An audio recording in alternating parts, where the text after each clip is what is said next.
ආයිබං කියලා පිළිගන්නත් සිද්ධ වෙන සංස්කෘත YouTube නාලිකාවට අද වෙනින් කතා කරන්න ආවේ විස්ථාපන කාල ප්‍රස්ථාර ගැන. හරිද? විස්ථාපන කාල ප්‍රස්ථාර උගන්වන්න කලින් මම විස්ථාපනය කියලා කියන්නේ මොකක්ද කියලා ඉන්න. පුතේ විස්ථාපනය කියන්නේ මෙන්න මෙහෙම ලක්ෂයක් තියෙනවා. තාත් මෙහෙම ලක්ෂයක් තියෙනවා කියලා හිතන්නකෝ. එතකොට මේ ලක්ෂයෙන් ඉඳලා මේක A ලක්ෂ කියලා හිතමු අපි. මේක B ලක්ෂ කියලා හිතමු. මේ A සිට B ට යන්න පුතේ මෙහෙම මාර්ග කීපයක් තියෙනවා. හරිද? එතකොට මේ මාර්ගයෙන් ගියොත් 700යි මීටර දුරක් ගමන් කරන්න වෙනවා. ඊපස්සේ මේ මාර්ගයෙන් ගියොත් 500යි මීටර දුරක් ගමන් කරන්න වෙනවා. තව මාර්ගයක් තියෙනවා මෙහෙම. මෙතන ඉඳලා මෙහෙම මාර්ගයක්.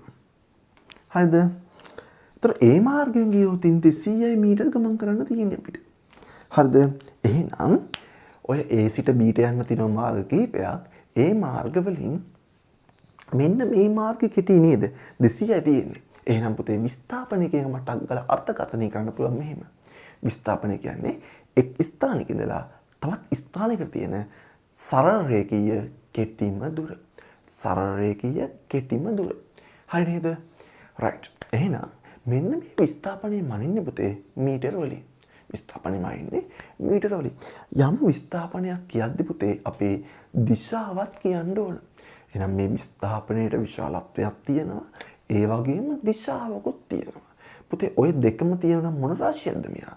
මෙයා පුතේ දෛශික රාශියක්. දෛශික රාශියක්. විස්ථාපනය කියන්නේ දෛශික රාශියක්. දැන් යම් පුතේ විස්ථාපන කාල ප්‍රස්ථාර ගාවට. පුතේ විස්ථාපන කාල ප්‍රස්ථාරය. ප්‍රස්ථාරයක් මතක් කරගන්නකෝ. ප්‍රස්ථාරයක් අඳිද්දී අපි අක්ෂ දෙකක් ගන්නවා. පුතේ අක්ෂ දෙකයි. මෙන්න මේ පැත්තට තියෙන අක්ෂර කියනවා පුතේ x අක්ෂය.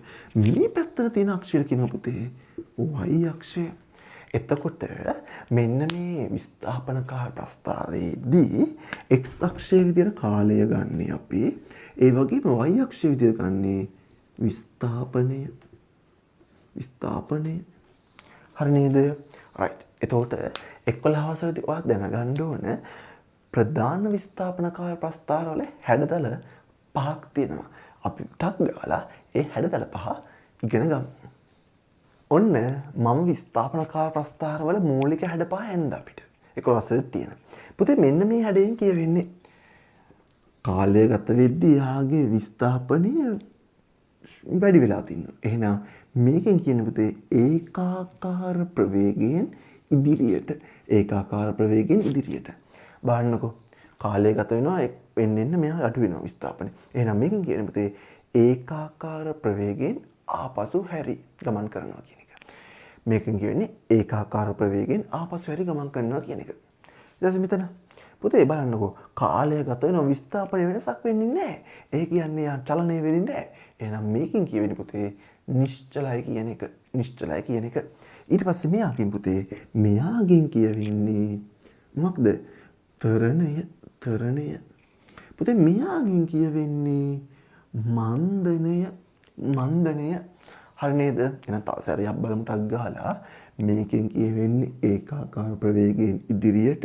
මේකෙන් කියවෙන්නේ ඒකාකාර ප්‍රවේගයෙන් ආපසු හැරි. මේකෙන් කියන්නේ නිශ්චලයි.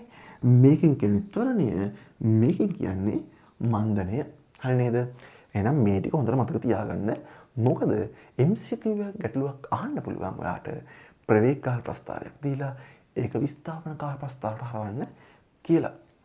අපි යමුටක් ගාලා මේකෙන් ආශ්‍රිතව ගැටලුවක් විසඳන්න. හරි නේද? මම මේ හදන්නේ පෙළ පොතේ ගැටලුව. ඉතින් මේ පෙළ පොතේ ගැටලුවේ ප්‍රස්ථාරයක් දීලා තියෙනවා අපිට කාලය තප්පර 10ක් වෙනකම් විස්ථාපනයේ වෙනස් වෙච්ච ආකාරය. හරිද?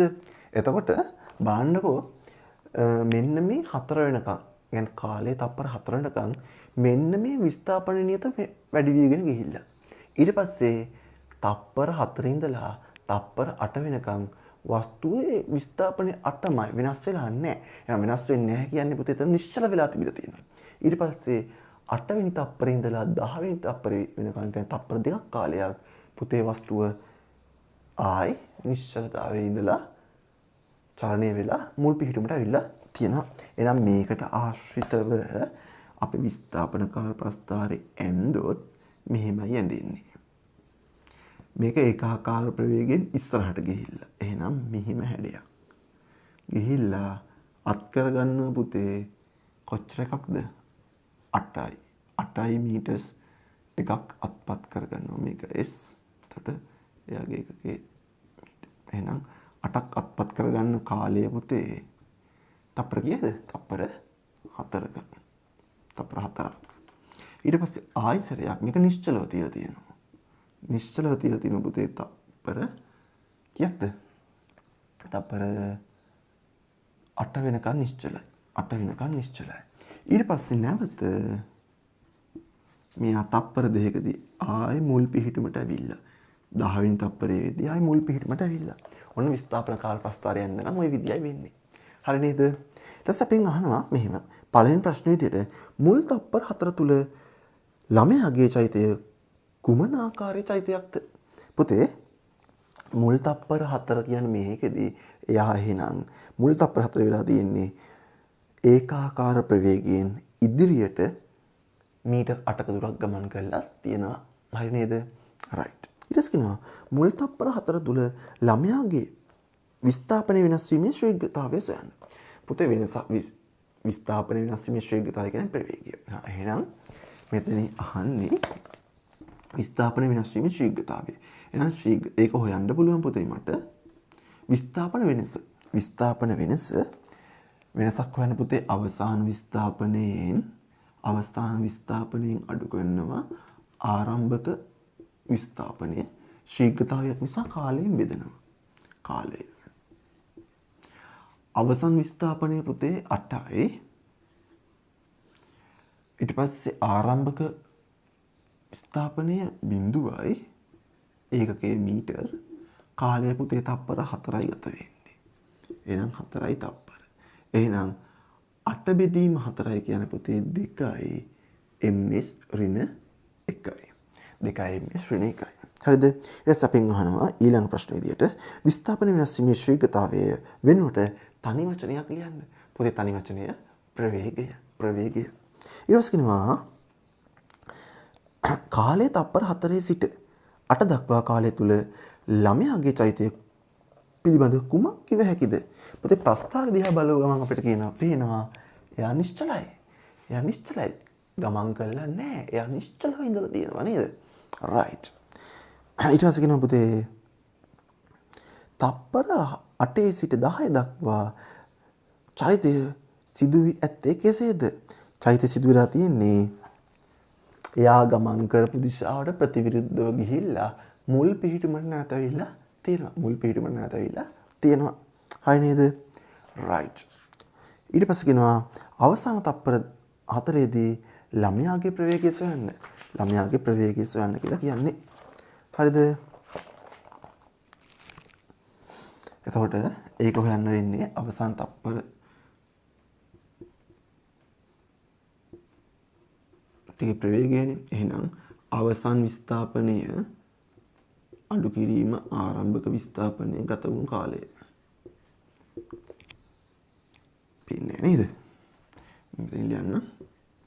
එතකොට අවසන් විස්ථාපනය 0යි. 0ෙන් අඩු කරන්න ඕන ආරම්භක විස්ථාපනය කීයද? ආරම්භක විස්ථාපනය 8යි. මීටර් ඒකකය. කාලය පුතේ තප්පර කීයද? තප්පර 2යි. හරි නේද? එහෙනම් එනවා පුතේ ඍණ 8 බෙදීම 4 ඍණ 4යි ඍණ 8 බෙදීම 2 ඍණ 4යි ms ඍණ 1. හරි නේද?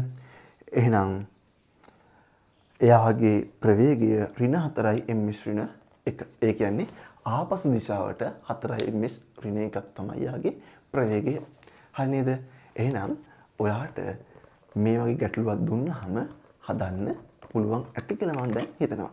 හරි නේද? එහෙනම් මේක හොඳට බලලා තව ගැටලු ටිකක් හදන්න. එහෙනම් ගිහිල්ලා එන්න පරිස්සමින් ඉන්න සියලු දෙනාම බුදුසරණයි.